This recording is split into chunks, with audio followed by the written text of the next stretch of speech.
தனுசு ராசியில பிறந்த நபர்கள் வந்து பாத்தீங்கன்னா இந்த மாசம் உங்களோட ராசி நாதனான குரு பகவான் வந்து பாத்தீங்கன்னா 7ஆம் இடம் பாதகஸ்தானமா இருந்தாலும் தன்னோட சொந்த நட்சத்திரத்துல புஷ்கர நட்சத்திரத்துல வந்து இருக்கிறாங்க.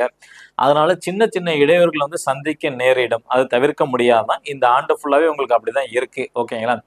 உங்களோட மனைவி மீது ரொம்ப பாசமா இருப்பீங்க. ஆண் நபரா இருந்தால் மனைவி மீது பாசமாக இருப்பார்கள்.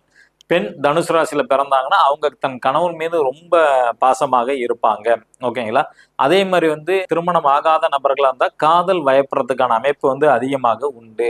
அதே மாதிரி வந்து பாத்தீங்கன்னா உங்களுக்கு சின்ன சின்ன அவமானம் சங்கடங்களும் ஏற்படும் அல்லது வாகனம் சம்பந்தப்பட்ட விபத்தும் ஏற்படுறதுக்கான வாய்ப்புகள் உண்டு. கவனமாக இருக்க வேண்டும்.